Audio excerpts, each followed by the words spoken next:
নমস্কার। আচ্ছা, নিজের কেরিয়ার নিজের মতো করে গড়ার কথা ভাবছেন? আজকের আলোচনা ঠিক সেই বিষয় নিয়ে। আমরা এমন একটা পথের কথা বলবো যা শুধু চাকরির দরজা খোলে না, বরং নিজের হাতে ভবিষ্যৎ গড়ার সুযোগ করে দেয়। চলুন ভোকেশনাল কোর্সের দুনিয়ায় ঢোকা যাক। স্কুল শেষ, তারপর দশম বা দ্বাদশ শ্রেণী পাশ করার পর এই প্রশ্নটা কিন্তু কম বেশি সবার মাথাতেই ঘোরে। গতানুগতিক ডিগ্রির বাইরে আর কি রাস্তা খোলা আছে, কোনটা নিজের জন্য ঠিক হবে, এইসব নিয়ে একটা দ্বিধা তো কাজ করেই, তাই না? চলুন আজকের আলোচনায় এই দ্বিধাটাকেই কাটানোর চেষ্টা করা যাক। তাহলে প্রথমেই জেনে নেওয়া যাক এই ভোকেশনাল কোর্স জিনিসটা আসলে কি। সোজা কথায় এগুলো হলো স্কিল বেসড প্রোগ্রাম। মানে এখানে বইয়ের পড়ার থেকে হাতে কলমে কাজ শেখার উপর অনেক বেশি জোর দেওয়া হয়। আর এর সবচেয়ে বড় প্লাস পয়েন্টটা কি জানেন? কোর্স শেষ করেই সরাসরি কাজে নেমে পড়া যায়। মানে সময়ও বাঁচে আর চাকরির একটা নিশ্চয়তাও থাকে। তো প্রথম প্রশ্নটাই আসে, কেন বাঁচব ভোকেশনাল কোর্স? মানে এর পেছনের আসল কারণগুলো কি? চলুন একটু গভীরে গিয়ে বিষয়টা বোঝা যাক। দেখুন, এই পয়েন্টগুলো কিন্তু খুবই গুরুত্বপূর্ণ। ভোকেশনাল এডুকেশন শুধু ব্যক্তিবিশেষের জন্য লাভজনক তা নয়, এটা পুরো দেশের অর্থনীতিকেই একটা বড় সাপোর্ট দেয়। কিভাবে? কারণ যখন দক্ষ কর্মী তৈরি হয় তখন স্বাভাবিকভাবেই বেকারত্ব কমে, ইন্ডাস্ট্রিগুলো ঠিক যেমন চায় তেমন প্রশিক্ষিত লোক পায়, আর অনেকেই তো চাকরি খোঁজার বদলে নিজেই কিছু শুরু করার সাহস পায়, মানে উদ্যোগপতি হয়ে ওঠে। আচ্ছা, এবার চলুন দেখি ভোকেশনাল কোর্সের দুনিয়াটা আসলে কতটা বড়। মানে কি অপশন আমাদের সামনে আছে। সত্যি বলতে অপশনের তালিকাটা দেখলে অবাক হয়ে যেতে হয়। হেলথ কেয়ার থেকে শুরু করে আইটি, ম্যানেজমেন্ট থেকে ডিজাইন, এমনকি কৃষি, মানে বলতে গেলে প্রায় সব ফিল্ডেই ভোকেশনাল কোর্সের সুযোগ রয়েছে। এর সবচেয়ে দারুণ দিকটা হলো নিজের আগ্রহ আর স্কিল অনুযায়ী যে কোনো একটা ক্ষেত্র বেছে নেওয়ার পুরো স্বাধীনতা আছে। শুধু তো শাখার নাম শুনলে হবে না, চলুন কিছু সত্যিকারের কাজের উদাহরণ দেখা যাক, তাই না?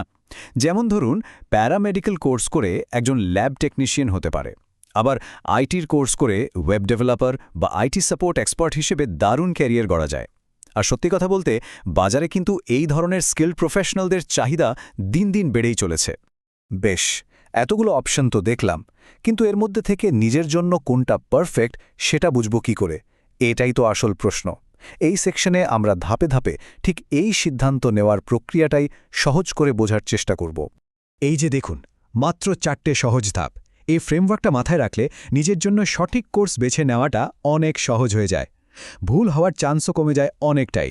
চলুন তাহলে এক এক করে প্রত্যেকটা ধাপ নিয়ে কথা বলা যাক। প্রথমেই, আর এটাই সবচেয়ে জরুরি ধাপ, নিজেকে প্রশ্ন করা, কোন কাজটা করতে আপনার জেনুইনলি ভালো লাগে। আপনার কি মেশিন, ইলেকট্রনিক্স এসব নিয়ে ঘাটাঘাটি করতে ভালো লাগে, নাকি মানুষের সেবা করতে, স্বাস্থ্য খাতে কাজ করতে বেশি আগ্রহ? অথবা আপনি কি খুব ক্রিয়েটিভ, ডিজাইন বা মিডিয়া নিয়ে কাজ করতে চান? এই ভেতরের ডাকটা শোনা কিন্তু খুব দরকার। ওকে, আগ্রহটা তো বোঝা গেল। এবার দেখতে হবে আপনার শক্তি কোন দিকে। ধরুন আপনার সায়েন্সের মাথা খুব ভালো, তাহলে কিন্তু হেলথ কেয়ার বা টেকনিক্যাল কোনো কোর্স আপনার জন্য দারুণ হতে পারে। আবার ধরুন আপনি কথা বলতে ভালোবাসেন, মানুষের সাথে মিশতে পারেন খুব সহজে, তাহলে হসপিটালিটি বা ম্যানেজমেন্ট আপনার জন্য একেবারে পারফেক্ট। এভাবেই কিন্তু নিজের শক্তি আর আগ্রহের একটা মেলবন্ধন ঘটাতে হবে। আগ্রহ আর শক্তি তো মিলল, কিন্তু এবার একটু বাস্তব দুনিয়ায় ফেরা যাক। মানে হোমওয়ার্কটা ঠিকঠাক করতে হবে। যে কোর্সটা বাছছেন তার চাকরির বাজার কেমন, স্যালারি কেমন হতে পারে, কোর্সটা কতদিনের, খরচাপাতি বা কেমন, এইসব খুঁটিনাটি তথ্য কিন্তু জেনে নেওয়াটা মাস্ট। আর হ্যাঁ, সবচেয়ে জরুরি দুটো জিনিস, ইনস্টিটিউটটা প্র্যাকটিক্যাল ট্রেনিং বা ইন্টার্নশিপের সুযোগ দিচ্ছে কিনা, আর তাদের প্লেসমেন্ট রেকর্ড কেমন, এই দুটো জিনিস অবশ্যই যাচাই করে নেবেন। বেশ, কোর্স তো ফাইনাল হলো।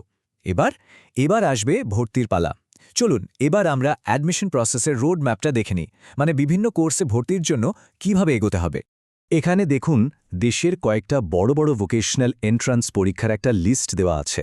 যেমন ধরুন, বিভিন্ন স্কিল বেসড আন্ডারগ্র্যাজুয়েট কোর্সের জন্য আছে CUET, প্যারামেডিক্যালের জন্য এইমসের নিজস্ব পরীক্ষা, ফ্যাশন ডিজাইনিংয়ের জন্য NIFT, আর হোটেল ম্যানেজমেন্টের জন্য NCHM-JEE তো আছেই।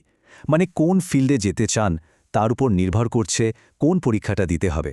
এই টেবিলটা থেকে একটা পরিষ্কার ধারণা পাওয়া যাচ্ছে। পুরো বছরের একটা টাইমলাইন চোখের সামনে থাকলে প্ল্যান করতে খুব সুবিধা হয়, তাই না? এই ক্যালেন্ডারটা দেখুন, বছরের শুরুতেই মানে জানুয়ারি মাস থেকেই ডিজাইনের পরীক্ষাগুলো যেমন ইউসিড, নেড, ড্যাট এগুলো শুরু হয়ে যাচ্ছে। তারপর ফেব্রুয়ারিতে ফ্যাশন, এপ্রিলে হসপিটালিটি, আর মে জুন মাস নাগাদ সবচেয়ে বড় পরীক্ষাগুলো মানে CUET বা এইমস প্যারামেডিক্যালের মতো পরীক্ষাগুলো হয়।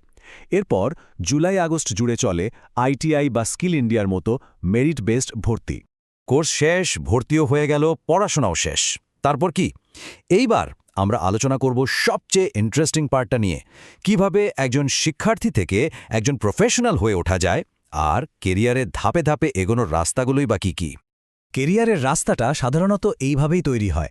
প্রথমে তো কোর্সের মাধ্যমে জ্ঞান আর স্কিলের ভিতটা তৈরি হলো।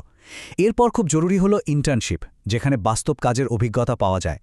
তারপর শুরু হয় এন্ট্রি লেভেল চাকরি দিয়ে, যেমন টেকনিশিয়ান বা অ্যাসিস্ট্যান্ট, আর সেখান থেকে 2-5 বছরের অভিজ্ঞতা জমিয়ে সিনিয়র বা সুপারভাইজার পদে উন্নতি। এটা একটা স্টেপ বাই স্টেপ গ্রোথ।